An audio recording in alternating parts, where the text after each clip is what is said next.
로마서 10장입니다.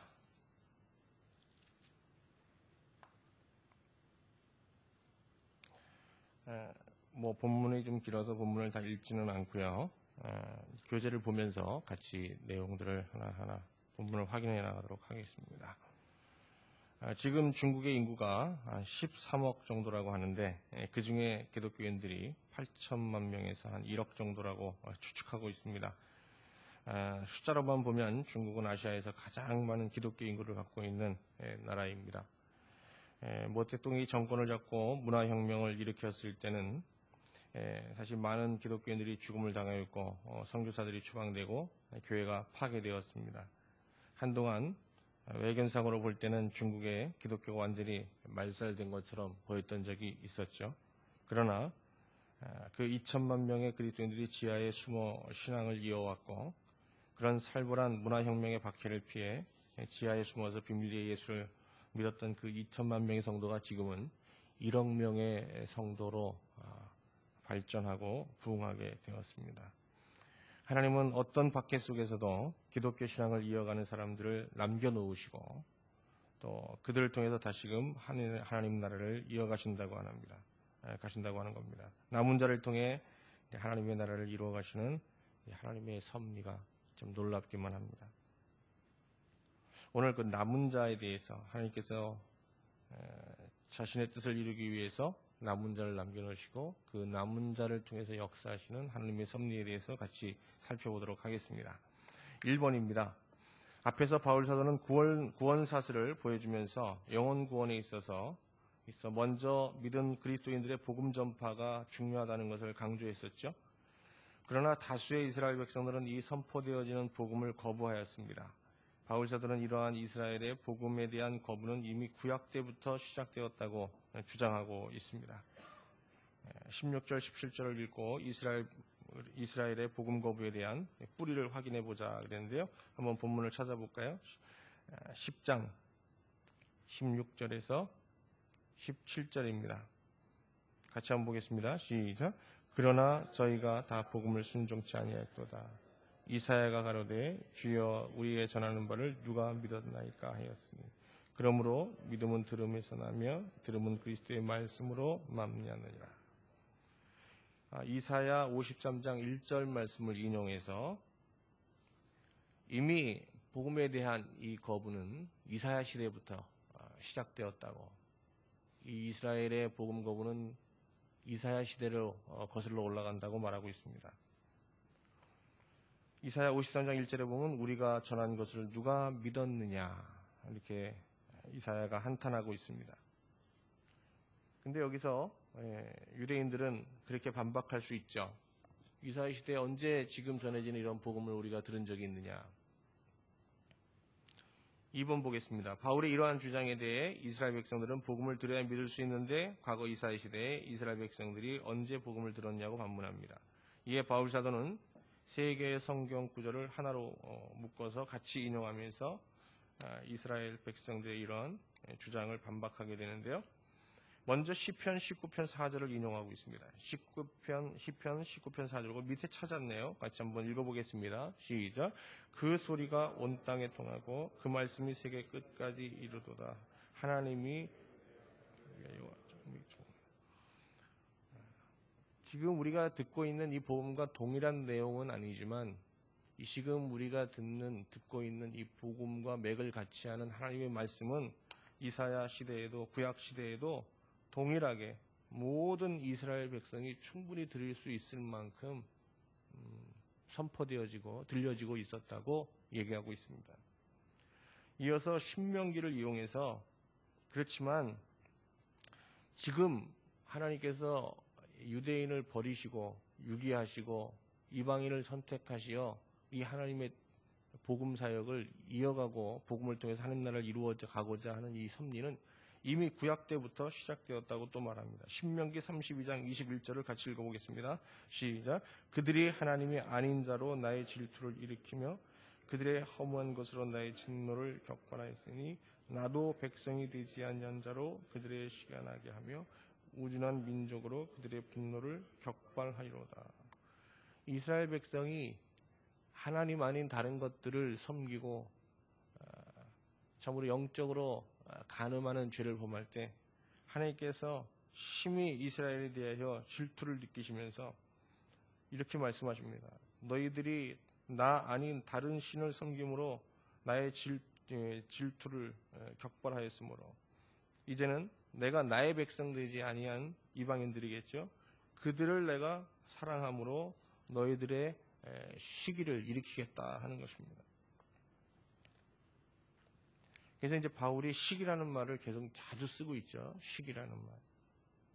오늘 신명기 32장 21절에 보면 우리 두 가지를 알 수 있는데 시기하는 하나님과 함께 하나님께서 이미 구약 시대에 이스라엘 백성들을 유기하시고 이방인들을 선택하시어 하나님의 뜻을 이루어 가고자 하는 뜻을 갖고 있었다. 이사야 65장 1절 2절이 나와 있는데 한번 같이 읽어보겠습니다. 시작. 나는 나를 구하지 아니하던 자들에게 자에게 물음을 받았으며 나를 찾지 아니하던 자에게 찾아냄이 되었으며 내 이름을 부르지 아니하던 나라에게 내가 여기 있노라 내가 여기 있노라 했노라. 내가 종일 손을 펴서 자기 생각을 쫓아 불선한 길을 행하는 패역한 백성들을 불렀다. 신명기 32장 21절에 있는 말씀처럼 하나님께서 이러한 하나님의 계획을 품으시기만 한 것이 아니라 이사야 65장 1절 2절을 보니까 이것을 이미 이루고 계셨다. 실천하고 계셨다. 지금 우리가 경험하고 있는 하나님께서 이스라엘 백성을 유기시키고 이방인을 선택하는 이런 섭리는 이미 이사야 시대부터 시작되었다. 이렇게 얘기하고 있습니다. 3번입니다. 이스라엘에게 충분히 하나님 말씀을 듣고 알 수 있는 기회가 주어졌지만 이스라엘은 그것을 거부하고 무시하고 거역했죠. 그렇다면 하나님께서 이스라엘 백성을 다 버리셨느냐? 그렇지 않다는 겁니다. 다수의 이스라엘 백성이 하나님의 말씀을 거역했지만 소수의 이스라엘 백성은 하나님의 말씀을 믿고 받아들였습니다. 바울 사도는 이제 열왕기상 19장 10절과 14절을 이용해서 과거부터 지금까지 이스라엘 백성 중 하나님 말씀을 믿어온 이스라엘의 남은 자에 대해서 소개하고 있습니다. 오늘 우리 전사님이 잘 찾아주셨는데 거기 보니까 14절은 다른 말씀, 똑같은 말씀이 찾아져 있죠. 우리 본문을 그냥 읽으면 되겠습니다. 11장 1절 4절입니다. 같이 한번 볼까요? 1절부터 4절까지 같이 한번 보겠습니다. 시작. 그러므로 내가 말하노니 하나님이 자기 백성을 버리셨느뇨? 그럴 수 없느니라. 나도 이스라엘이며 아브라함의 씨에서 난 자요 베냐민 지파라. 하나님이 그 미리 아신 자기 백성을 버리지 아니하셨나니 너희가 성경이 엘리야를 가리켜 말한 것을 알지 못하느냐. 저가 이스라엘을 하나님께 송사하되 주여 저희가 주의 선지자들을 죽였으며 주의 제단들을 헐었고 나만 남았는데 내 목숨도 찾나이다 하니 저에게 하신 대답이 무엇이뇨? 내가 나를 위하여 바알에게 무릎을 꿇지 아니한 사람 7천을 남겨두었다 하셨은즉. 가까이 보겠습니다. 엘리야가 이제 바알의 제단 앞에서 그렇게 하나님 앞에 말합니다. 하나님, 다 모든 자가 주의 선지자들이 다 죽었고 주의 제단은 다 헐었습니다. 이제 나만 남았습니다. 내 목숨도 저들이 찾고 있습니다. 그럴 때 하나님께서 뭐라고 그러십니까? 4절에 보니까 내가 나를 위하여 바알에게 무릎 꿇지 아니한 사람 7천을 남겨두었다. 남은 자가 있음을 하나님께서 분명하게 말씀하고 계십니다. 우리가 이제 여기서 한 가지 알 수 있는 것은 과거 이스라엘 역사를 통해 볼 때 전 민족, 이스라엘 전 민족이 다 하나님께 충성할 때가 없었고 또 하나님께서 이스라엘 전체를 다 사용하신 적이 없다고 하는 겁니다. 하나님께서는 이스라엘 백성 중에서 그들의 충성심을 버리지 않고 세상과 타협하지 않은 일부 남은 자들만을 들어서 하나님의 역사를 이루어 오고 계시다고 하는 것입니다.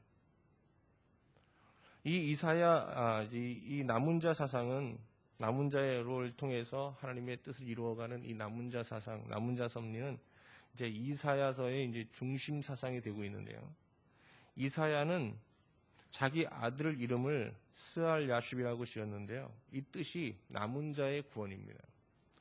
이사야는 하나님께서 남은 자를 통해서 자신의 뜻을 이 땅에 펼쳐나가신다는 것에 대해서 분명한 이해를 갖고 있었고, 항상 그 남은 자의 역할, 또 누가 남은 자이며 그 남은 자가 앞으로 이 어두운 세상, 이 희망이 없는 이 세상 속에서 어떤 역할을 하게 될 것이고, 그들을 통해서 이 세상이 앞으로 미래가 어떻게 될 것인지를 계속적으로 예언했습니다. 여기서 우리가 하나 아주 기억하고 넘어가야 될 것이 있습니다. 하나님께서 지상에 지금 교회를 통해서 일하시지만 이 교회를 다 쓰시는 적이 없다는 거예요. 다 쓰고 있지 않고 한 교회라도 모든 성도들을 다 들어 쓰시지 않는다는 겁니다. 남은 교회를 통해서 지금도 하나님의 선교 역사를 이루어가고 계시고, 남은 성도, 정말 세상과 타협하지 않고 하나님에 대한 충성심을 버리지 않은 그 남은 자들을 통해서 지금도 하나님의 역사를 이루어가고 계신다고 하는 겁니다. 우리가 좋은 교회에 소속되어서 공동체의 일원이 되어서 하나님을 섬기면 사실은 우리 신앙이 더 하나님 앞에 충성스럽고 더 진실하게 하나님을 섬길 가능성은 높지만, 그것이 우리의 신앙을 완전히 보장해 주지는 못하는 것이죠. 내가 어떤 단체에, 어떤 공동체에 소속되어 있느냐가 중요한 것이 아니라 내가 남은 자이냐 아니냐는 하나님 앞에서 나의 개인적인 문제이고, 이것은 하나님 앞에서 내가 개인적으로 해결할 때만 진정 하나님 앞에 우리가 남은 자로서의 삶을 쓰임받는 축복을 누릴 수 있게 된다 하는 겁니다. 자, 바울 사도는 이제 엘리야 시대에 하나님께서 자신의 뜻을 이루기 위해 남은 자를 두신 것처럼 이 시대에도 두 종류의 남은 자를 남겨놓으셨다고 말합니다. 바울은 이 이사야의 남은 자 사상을 좀 더 발전시켰습니다. 이제 우리 그리스도인 자체를 전부 남은 자로 보았습니다. 그런데 이 남은 자를 두 종류의 남은 자로 구분하고 있는 것입니다. 첫 번째 남은 자는 하나님의 뜻을 이루기 위해 선택한 자들로, 바울은 여기 성경에 보면 다 남은 자로 나와 있지만 헬라어에는 레임마로 되어 있습니다. 근데 거기 좀 오타가 좀 있습니다. 10장 5절이 아니라 11장 5절입니다.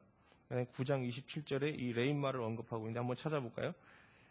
11장 5절입니다. 먼저 11장 5절 같이 한번 보겠습니다. 시작. 그런즉 11장 5절 같이 한번 읽어보겠습니다. 시작.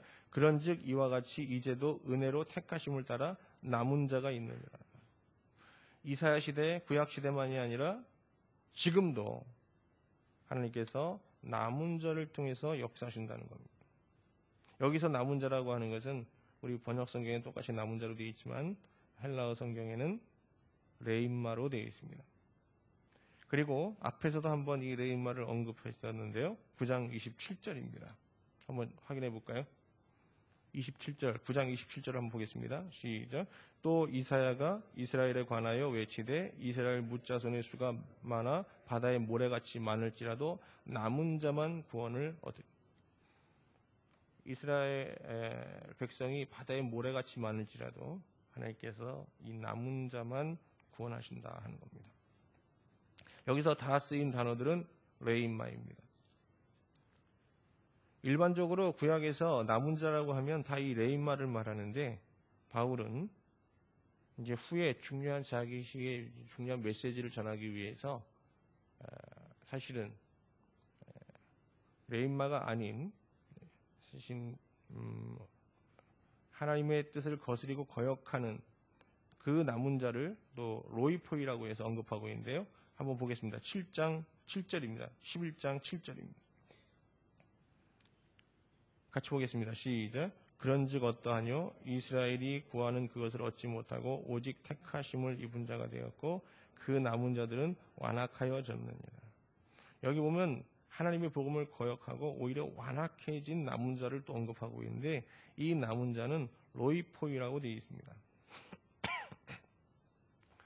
그러면 좀 더 레임마는 누구이고 로이포이는 누구인지 하나하나 좀 확인을 해보죠. 6절 7절에 보면은 만일 은혜로 된 것이면 행위로 말미암지 않음이니 그렇지 않으면 은혜가 은혜되지 못하느니라. 7절 그런즉 어떠하뇨? 이스라엘이 구하는 그것을 얻지 못하고 오직 택하심을 입은 자가 얻었고 그 남은 자들은 완악하여 졌느니라. 오늘 레인마는 가장 중요한 것은 바울이 봤을 때는 택함 받은 자입니다. 선택받은 것입니다. 우리가 레인마가 되는 것은 우리의 의지와 노력으로 위한 것이 아니라 철저히 하나님의 전적인 선택에 의한 것이며 그것을 은혜로 얘기하고 있습니다. 이들은 하나님으로부터 이 패역한 세대에서 구원을 받을 뿐만 아니라 하나님 나라의 약속의 유업을 이어서 이 땅의 하나님 나라를 성취해가는 사람들입니다. 자, 로이포이의 특징은 뭡니까? 로이포이의 특징은 8절에 잘 나타나 있습니다. 8절 말씀을 같이 한번 보겠습니다. 8절입니다. 8절부터 우리 10절까지 한번 보겠습니다. 시작. 기록된 바 하나님이 오늘날까지 너희에게 혼미한 심령과 보지 못할 눈과 듣지 못할 귀를 주셨다 함과 같으니라. 또 다윗이 가로되 저희 밥상이 올무와 덫과 거치는 것과 보응이 되게 하시옵고 저희 눈은 흐려 보지 못하고 저희의 등은 항상 굳게 하옵소서 하였느니라. 그러므로 내가 말하노니 저희가 넘어지기까지 실족하였느뇨 그럴 수 없느니라. 예, 8절, 죄송합니다. 10절까지입니다. 여기서 중요한 게 로이포이의 특징이 세 가지가 나오죠. 뭡니까? 혼미한 심령으로 하나님을 섬깁니다. 두 번째는 보지 못하는 눈을 갖고 있습니다. 그리고 세 번째는 듣지 못하는 귀를 가지고 있습니다. 그리고 10절 보니까 저희의 눈은 흐려보지 못하고 저희의 등은 항상 굽게 하옵소서. 항상 그들의 등은 굽어 있습니다. 저를 한번 보시죠. 예. 여러분, 이 시대에 레인마는 누구이고 로이포이는 누구입니까? 레인마가 누구인지에 대해서는 자세하게 설명하지 않고 로이포이에 대해서는 아주 구체적으로 구약 성경을 인용해서 바울은 이렇게 설명하고 있는데 우리 자신을 돌아보라는 거죠. 혹시 당신은 로이포이가 아닌가? 제일 먼저 로이포이의 특징은 혼미한 심령으로 하나님을 섬깁니다. 이렇게 깨끗하고 맑은 심령이 아니라 혼탁하고 깨어있지 못한 혼미한 심령으로 하나님을 섬긴다고 하는 것입니다. 두 번째는 보지 못합니다. 하나님이 일하심과 하나님의 세계, 하나님이 미래에 우리에게 보여주신 비전과 꿈, 하나님의 큰 대섭리들을 바라보지 못합니다. 그리고 하나님의 말씀을 듣기는 듣지만 영적으로 이해하고 깨닫지 못합니다. 그리고 네 번째는 굽어 있습니다. 여러분, 우리가 바른 자세로 살지 않고 굽은 자세로 계속 살게 되다 보면 몸 체형 자체가 굽어지게 되죠.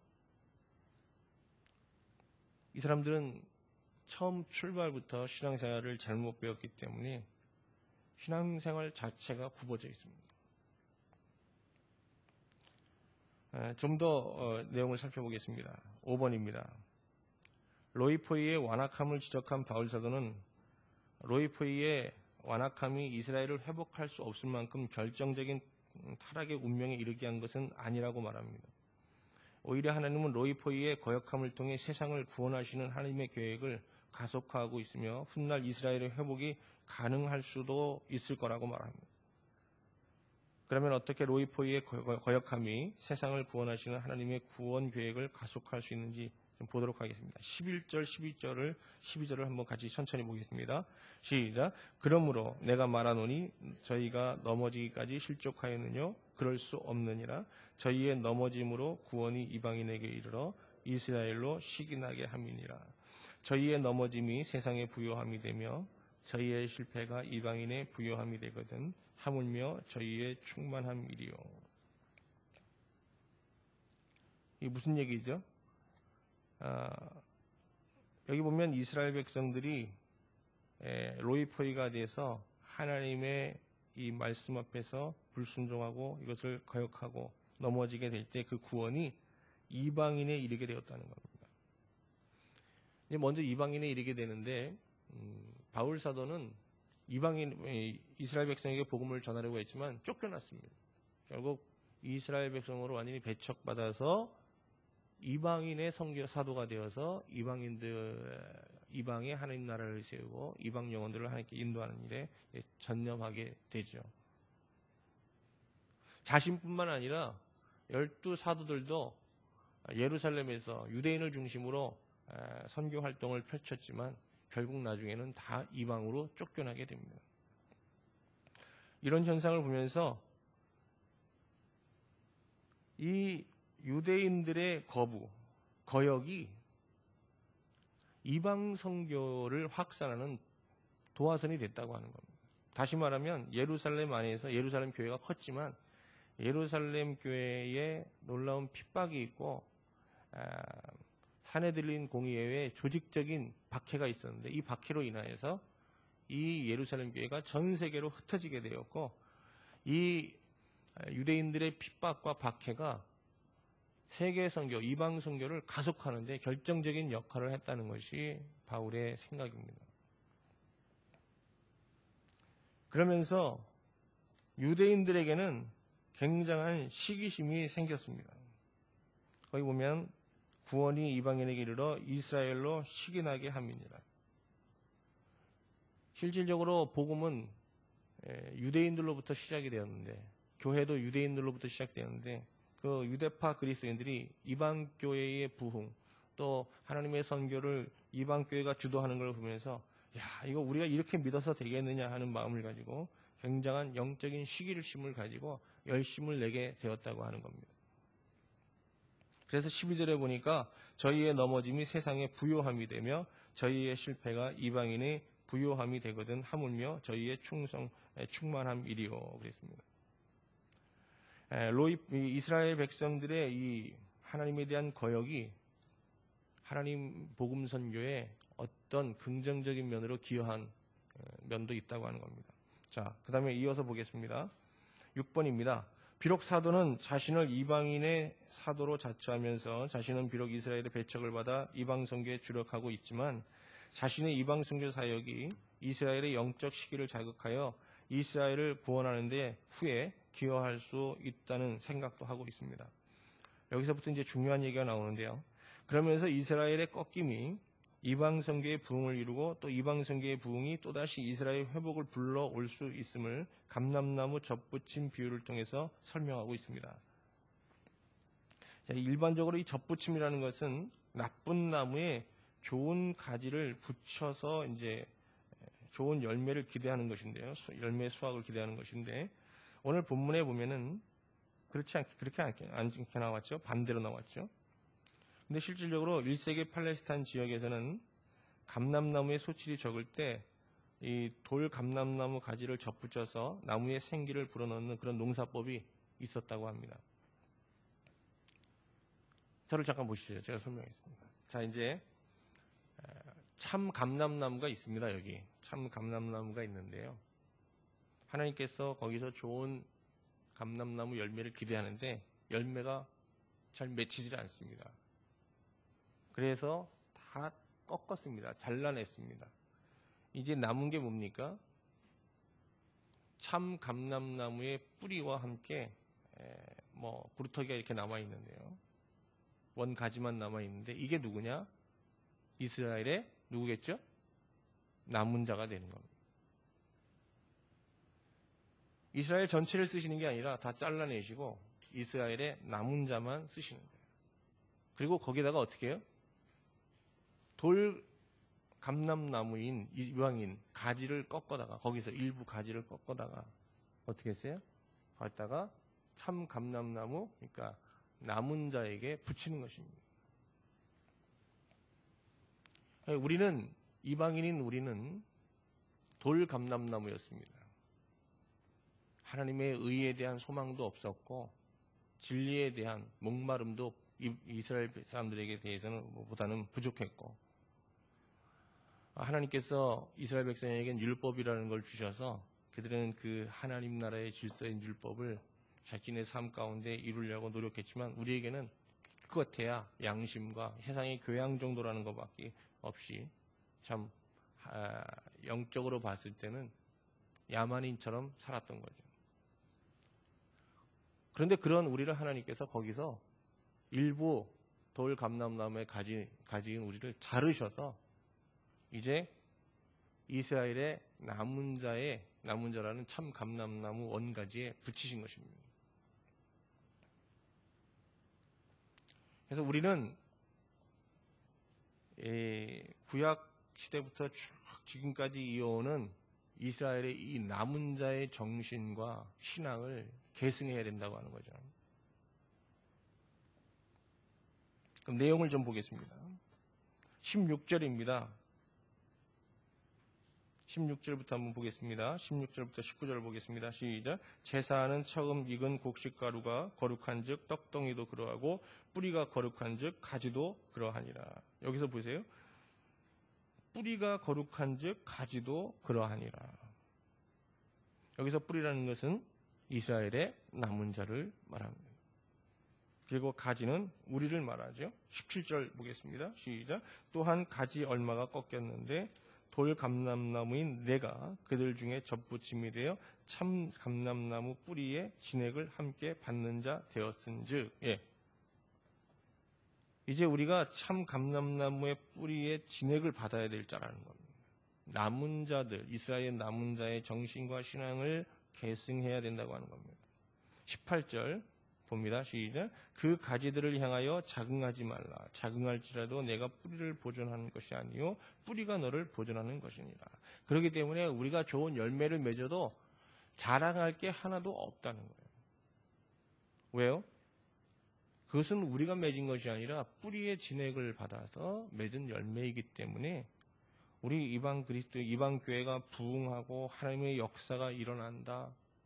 세계 선교를 주도한다. 자랑할 게 하나도 없다는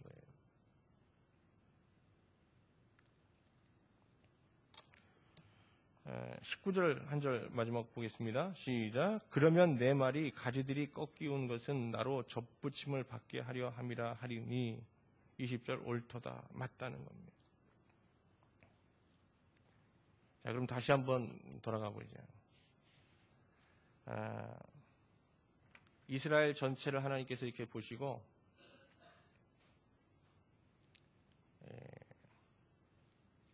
하나님께서 그 하나님에 대한 충성심을 잃어버리고 세상과 타협한 자들을 잘라내셨습니다. 그 잘라낸 자들은 누구죠? 로이포이가 된 겁니다. 그리고 이 레인마의 뿌리에 이제 우리 돌 감람나무의 가지였던 우리를 접붙여 주신 것입니다. 7번입니다. 이 비유에서 바울 사도는 돌 감람나무인 이방 그리스도인들이 구원의 길에서 벗어나 있는 유대인들 앞에서 자신들의 구원과 신앙을 자랑하거나 교만하게 행해서는 안 됨을 권면하면서 이들을 향한 엄중한 경고의 메시지를 전하고 있습니다. 지금 사실 로마 교회 안에는 이 유대인과 이방인 사이에 많은 갈등이 있었고 유대인도 문제지만 이방인들도 유대인들을 업신여기고 그들 앞에서 자신들이 갖고 있는 성취한 선교의 업적들, 교회의 부흥들 이런 걸 앞세워서 유대파 그리스도인들의 자존심을 상하게 하는 그런 일들이 있었던 것으로 보입니다. 이에 대하여 바울은 이제 돌 감람나무의 가지인 이방 그리스도인들을 향해서 경고의 메시지를 전하고 있습니다. 18절에 중요한 것은 자긍하지 말라, 자랑하지 말라는 겁니다. 너희들이 하나님 앞에 이 시대에 선택되어서 이 레인마의 정신을 이어가는 남은 자가 될 수 있었던 것은 전적인 하나님의 은혜요 선택에 기인한 것이라는 거죠. 뿐만 아니라 오히려 이스라엘의 남은 자들의 진액을 받아서 너희들이 열매를 맺는 것이다. 그들이 없었더라면 오늘의 그리스도인은 존재할 수 없었다. 지상에. 근데 왜 너희들이 그것을 가지고 자랑하느냐 하는 것입니다.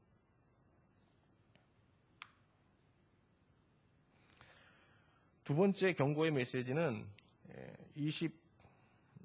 우리 20절부터 한번 보겠습니다.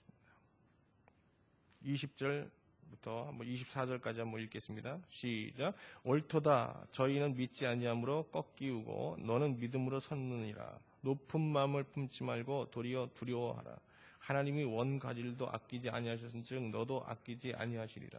그러므로 하나님의 인자와 어미를 보라. 넘어지는 자들에게는 어미가 있으니 너희가 만일 하나님의 인자에 거하면 그 인자가 너희에게 있으리라.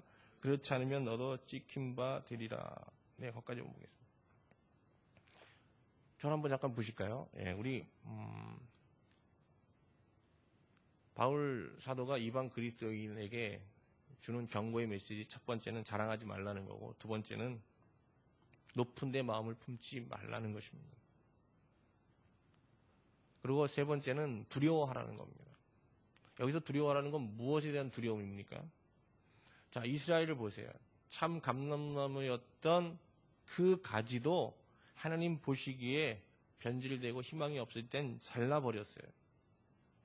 이제 하나님의 남은 이스라엘의 남은 자, 곧 이 레임마의 뿌리에 이제 이방인의 가지를 돌 감람나무의 가지를 붙였는데, 이 가지도 역시 참 감람나무의 가지도 열매를 맺지 못하면 잘려졌는데, 꺾여졌는데, 우리가 지금 참 감람나무에 붙어 있기는 하지만 우리도 바르게 열매를 맺지 못한다면 우리도 이스라엘 백성들처럼 꺾이고 잘리우고 유기될 수 있다고 하는 두려움을 갖고 하나님을 섬기자 하는 것입니다.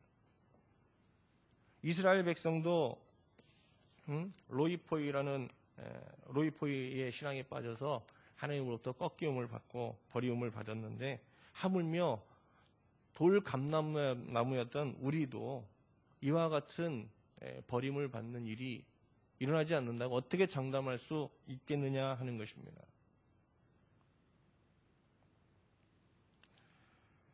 이제 말씀을 마치겠는데요.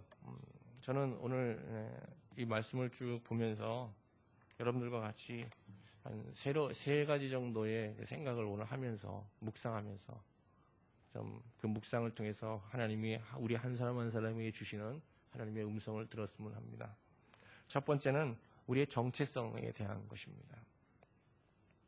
오늘 우리는 말씀을 통해서 새로운 정체성을 발견하게 되었습니다. 이방 그리스도인이라는 것은 어떤 사람입니까? 우리는 돌 감람나무였다는 겁니다. 우리 대한민국도 복음이 들어오기 전에 참 아시아에서 가장 소망 없는 돌 감람나무 같은 그런 나라였습니다. 근데 하나님께서 이 돌 감람나무 가지였던 우리를 하나님께서 자르셨습니다. 그래서 좋은 선교사님들이 들어와서 정말 헌신된 사람들이 여기 와서 교회를 세우고 하나님께서 이 땅에 복음을 주셔서 하나님 나라를 이루도록 토대를 마련해 주셨습니다. 거기에 우리가 이제 다 가지가 되어서 붙은 것입니다. 저는 한국 교회에 하나님께서 참 무성한 가지를 주셨는데 이제 이 가지치기에 들어가셨다는 생각을 개인적으로 합니다. 하나님께서 한국 교회를 이제 많은 접붙이는 시기가 있었는데 이제 한국 교회의 열매 없음을 보시고 가지치기에 들어가셨다. 지금 참 우린 중요한 시기를 맞고 있는데 계속적으로 이 참 감람나무에 붙어 있느냐 아니면 꺾이움을 당하느냐 하는 중요한 때에 와 있다는 거예요. 우리 홍콩 한인교회도 그렇습니다. 지금 잘 붙어 있지 않으면 꺾이움을 받게 될 것입니다. 로이포이 같은 교회가 되고 로이포이의 운명을 맡게 될지도 모르는 것입니다. 그런 두려움을 갖고 있어요. 먼저는 목사가 이런 두려움을 갖고 있어야 됩니다. 로이포이로 전락할 수 있다는 두려움과 위기의식을 갖고 있어야 된다는 거예요. 오늘 저희들이 돌 감람나무 가지였던 우리를 하나님께서 이렇게 제사장 나라로 선교의 나라로 한국교회를 대한민국을 세워주셨는데 여기서 자긍하고 자족하고 있을 때가 이제 아니라고 하는 겁니다. 세계에서 제일 큰 교회가 이루어졌고 세계에서 큰 10대 교회 안에 뭐 4, 5교회가 한국교회고 여러분 그런 건 이제 더 이상 우리의 자랑이 될 수 없습니다. 분명한 것은 이스라엘을 가지치셨듯이 이제 한국교회에 가지치기가 시작되었다. 이미 그런 징조는 수년 전부터 분명히 한국교회 안에서 일어나고 있습니다. 우리가 여러분 이 참 감람나무, 이 목숨을 걸고 이 땅에 복음을 전했던 그 선교사들과 믿음의 선조들의 그 정신, 그 신앙을 계승하는 이 시대에 참 감람나무가 돼야 될 줄로 믿습니다. 그 정신을 계승하자, 그 진액을 받아들이자, 그 정신과 그 신앙이 우리 안에 흐르게 하자. 이런 운동이 우리 안에 일어나야 되는 것입니다. 그러기 위해서 중요한 것은 혼미한 심령과 흐린 눈과 듣지 못하는 귀를 가지고 하나님을 섬기는 이런 나태한 신앙들, 껍데기 신앙들, 이런 것들을 우리가 철저히 배격해야 되겠다. 맑은 정신으로 하나님을 섬길 수 있도록 깨어나야 되겠다. 하나님이 하시는 일을 보는 눈을 가져야 되겠다. 저는 요새 이렇게 이런 교재를 준비하고 그러는데 참 눈이 잘 몇 시간 보면 이렇게 눈이 잘 안 보이기 시작하는 거예요. 흐린 눈에 대해서 참 제가 묵상을 하게 돼요. 제가 눈은 작아도요, 뭐가 안 보여서 그 고생한 적은 처음인 것 같아요. 외관상으로는 안 좋지만 성능은 참 좋았는데 요새 이게 보는 게 떨어지다 보니까요, 얼마나 답답한지 몰라요. 영적으로 저희들이 밝은 눈을 갖는 거, 하나님이 하신 일을 분명히 보고 하나님의 뜻과 비전들을 바르게 볼 수 있는 거. 하나님이 지금 이걸 하시기를 원하시는구나. 하나님의 뜻이 여기 있구나. 그걸 분명히 볼 수 있는 눈이 있어야 되고 들을 수 있는 귀가 있어야 되겠다. 그리고 굽은 자세들을 바로 잡고 이제 바르게 섬겨야 되겠다. 믿어왔다고는 전통, 습관, 이것이 여러분 우리가 해오던 것을 무조건 신봉하는 경향이 있잖아요. 우리가 처음 경험한 것들은 무조건 옳다고 생각하는 그 초기 편향 성향을 갖고 있어요. 한번 돌아보자는 거예요. 정말 잘 믿은 건가? 이게 바른 것인가? 이게 혹시 굽은 것은 아닌가? 이런 신앙생활을 통해서 여러분 우리가 이 시대에 꼭 레인마가 돼야 되겠고, 참 감람나무의 전통과 정신과 신앙을 계승하는 그런 여러분 교회가 되어야 될 줄로 믿습니다. 하나 더 생각해 봐야 되는 것은 저희들이 남은 자를 통해서 하나님이 이루시고자 하는 뜻입니다. 이 시대에 남은 자를 통해서 하나님께서 이루시고자 하는 것이 무엇인가? 이 세상에 하나님께서 가지셨던 이 세상을 경영하고 역사를 이끌어가면서 가지셨던 그 언약 성취인 것입니다. 오늘 우리가 중요한 건 이 레인마의 신앙, 남은 자들의 신앙과 정신만을 계승하는 것이 아니라 그 비전을 볼 수 있어야 되고 그 언약을 유업으로 받아야 하는 것입니다. 남은 자의 가장 중요한 것은 하나님이 그 언약하심을 받고 그 언약 성취를 삶의 목적으로 삼는 것입니다. 오늘 우리 홍콩 한인교회가 아브라함에게 주셨던, 모세에게 주셨던, 이스라엘 남은 자들에게 보여주셨던 그런 위대한 하나님 나라의 언약 성취라는 그런 대사명을 바라보면서 여러분 그들이 보았던 그 비전, 그 꿈, 그것을 동일하게 바라보면서 하나님을 섬기는 신령한 교회가 되고 성도님들이 될 수 있기를 소망합니다.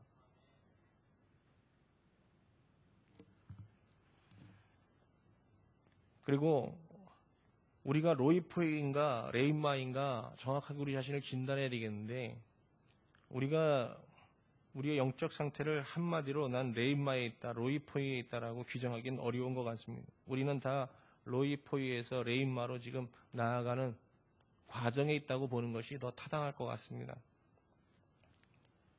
여기에 대한 고민이 있어야 되는 거죠. 혼미한 영과 보지 못하는 눈과 듣지 못하는 귀, 굽은 등, 이런 것들을 통해서 나를 정확하게 진단하면서 레인마에 대한 그림을 가져야 되겠다. 이런 게 레인마의 신앙인이구나. 이런 게 바로 남은 자의 신앙의 모습이구나. 그런 이상을 갖자는 거죠. 이상을 하고 거기에 맞춰 나갈 때 우리가 로이포의 자리에서 언제든지 레인마를 향해서 나가는 진보와 성장을 경험하게 될 것이다.